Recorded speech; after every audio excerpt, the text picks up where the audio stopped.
Okay, so as we're getting started here, Charlie has obviously learned that the door opens is a cue or an invitation to run out into the yard to get people to chase him or come after him. Yes!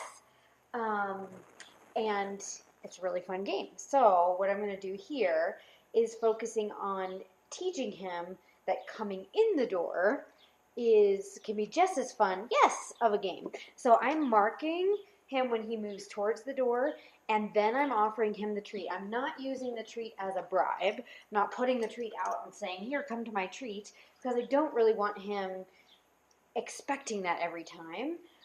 If the treat comes as a consequence, it's going to be more reinforcing, yes, for the behavior we want, versus if it comes as a bribe on the front end, it's going to become part of the cue. I want the cue to be the door opens and Charlie comes running inside. Maybe he gets a treat after that, maybe not. For right now, yes, I'm going to be just rewarding him anytime he steps towards the door. If he offers to step in a little bit further, I will again mark and reward. Yes. And then I toss a treat out on the deck, which is just as important because we want him thinking that coming inside doesn't always mean he's going to have to stay inside or the door's going to shut behind him. Yes. So tossing the treat out, Charlie, resets him for another repetition of the game. I can go back out on the deck or in the yard, but he gets marked and rewarded for coming close. Yes.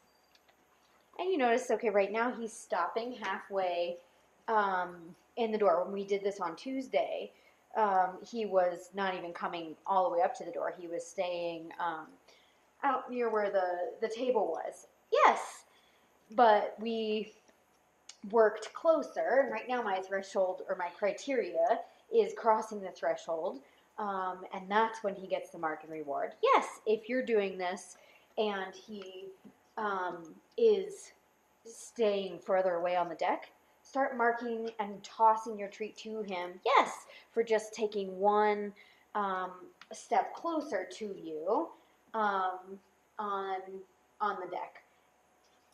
Did you find it? Did you lose that one? Good boy. Wait. Yes.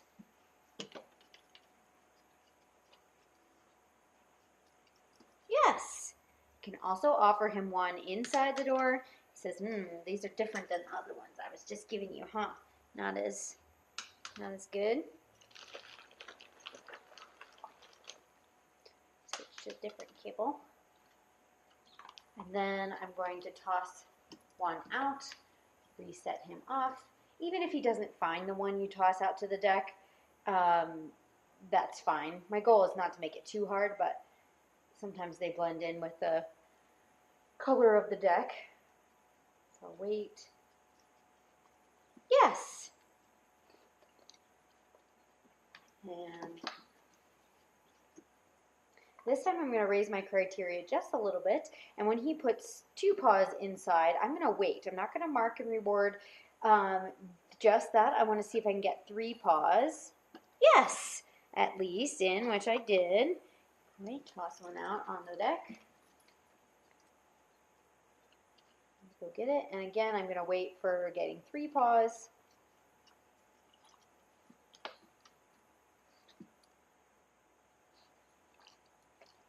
Yes, good job. Wanted him scooting all the way in to the door. We're building up to the behavior of he can come all the way in and I can shut the door behind him. But we're not quite there yet. Yes. Notice my treats aren't out in front of him saying, here, do you want the treat or not? They're coming as a reward for the behavior he's offering. Yes.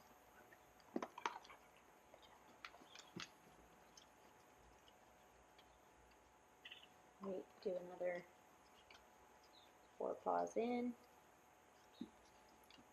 Yes, good boy.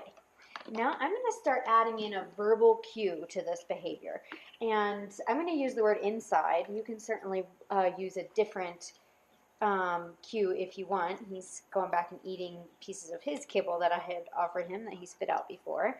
But I'm going to start adding a verbal cue so that we can, eventually I want the door opening to be the cue for him coming inside.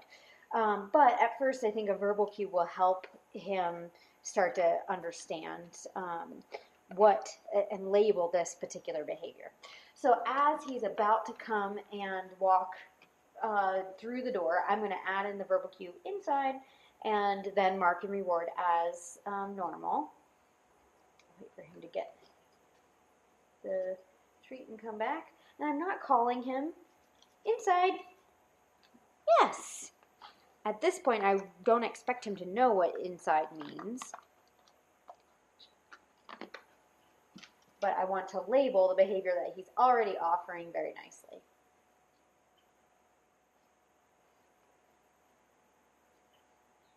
And we put a lot of reinforcement into this now so that inside. Yes. So that down the road we can cue this behavior. Just like when you cue the word sit, you don't always treat, I would imagine, because you've taught sit, and now we don't reward it with food every time. Inside. Yes, my goal is the same for this behavior. We make it really highly rewarding right now, but because we're not having the treats as an antecedent or a cue for the behavior, it makes it easier for us to then reward with other things. Inside. Yes.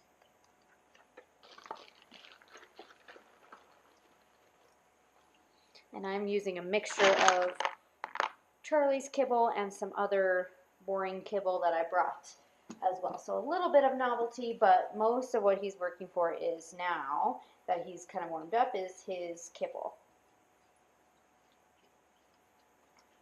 Inside. Yes.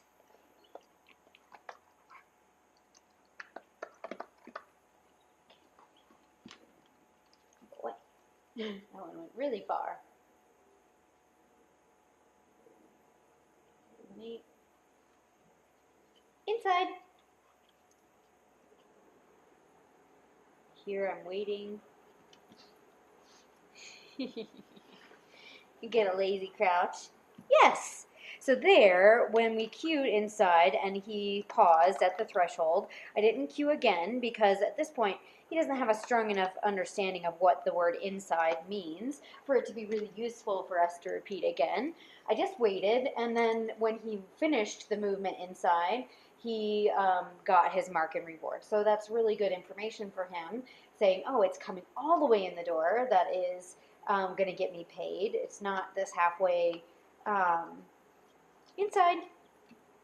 Yes. Good boy.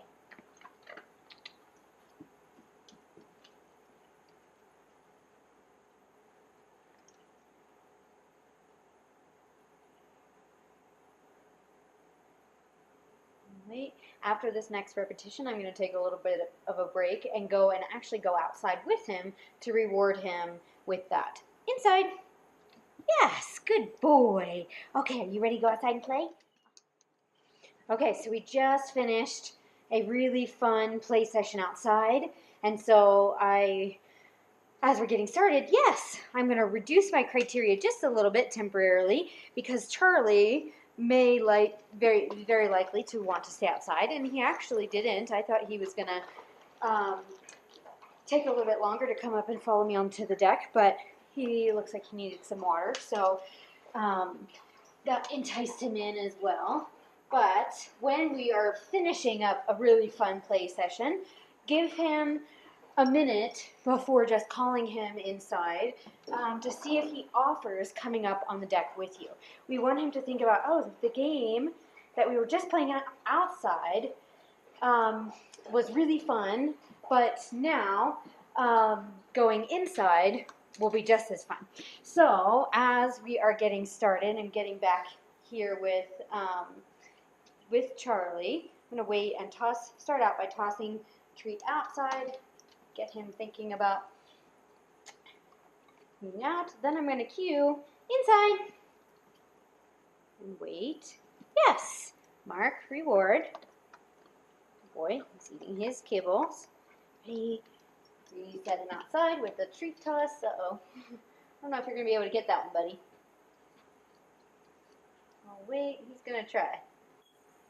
And I certainly could call him here, but I want him offering, yes, this behavior, because I would imagine that your goal behavior for him is that when you open the door, he just comes running and assumes that he's supposed to come inside instead of needing to be called, needing to be, told to come, all of that. We want him just offering, oh, the door's open and that's my cue to come check in with what the people are doing.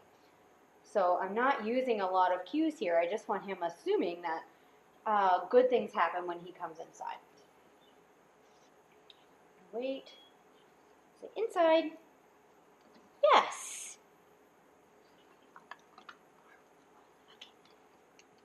Redirect outside.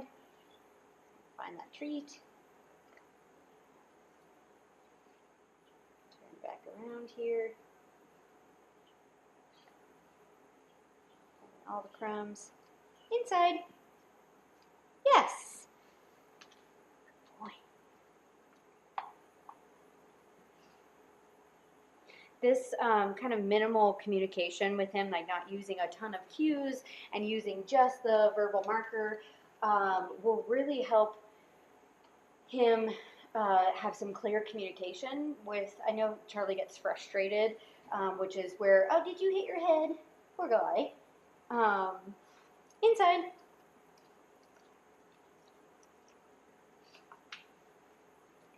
I'm going to wait. No reward there for coming halfway in. Yes! He comes all the way in and he gets his reward. Good. Using too many extra words or hand movements can be frustrating for dogs, especially if they don't know what they mean, which a lot of times they don't. So I'm trying to keep my communication very simple. Yes! I missed the chance to cue that, but he offered it anyways. Keeping it very simple and the same routine every time. I'm not escalating the difficulty too quickly because I want him to have a lot of success rate before we go to the next level. Inside. Yes. Good boy. So this next time I'm going to add, I'm going to say that I'm going to add a little bit of difficulty in, I'm going to close the door, which I think from what I saw on Tuesday, the opening the door was a big cue for Charlie to take off and run into the yard. So I'm going to start pairing opening the door with the cue that we've been working on of open the door means you're going to get your inside cue and then get rewarded for coming inside. So I'm going to open the door. I'm going to wait for him to stand up. I'm not going to cue inside just yet. But I'm going to see if he offers. Even just him laying there is better than him darting off the deck, but Charlie.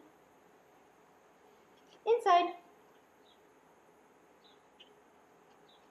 I know.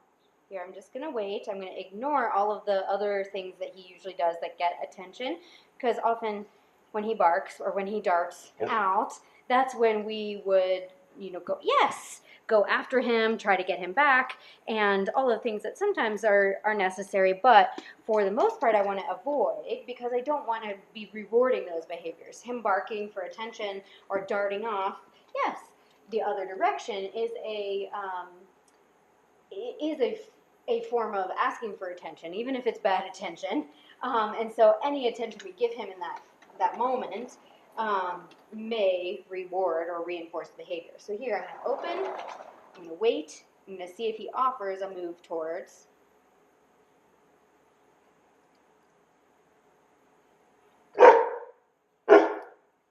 Just waiting. I'm not looking directly at him either. I'm looking kind of at the floor where I want him to be. And if he's getting frustrated, we can make it a little bit easier. I could start by marking and rewarding him just for staying in place when the door opens instead of darting off, and then see if he can build up to coming all the way in.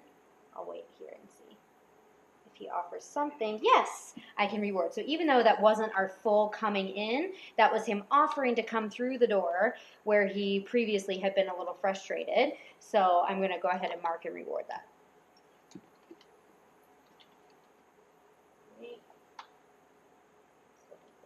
Here I'm going to do one without closing the door just to make sure, yes, he's still on the, in that mindset of coming through the door.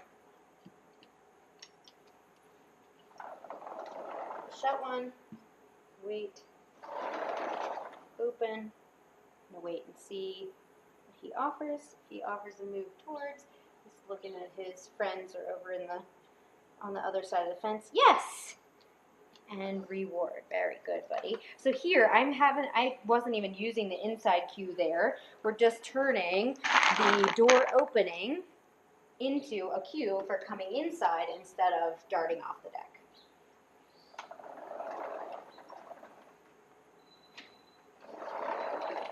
Open it, I'm gonna wait and see what he offers. He's a little distracted right now because of the other dogs. Yes, on the other side of the fence. Good job. Good boy. Yeah, is that a crunchy one? That was your kibble.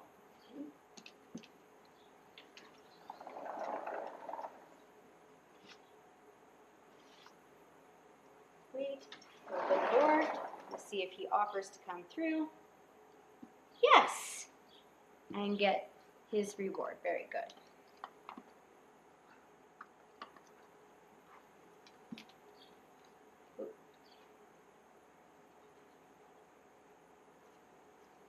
Do one without the door closed. Inside.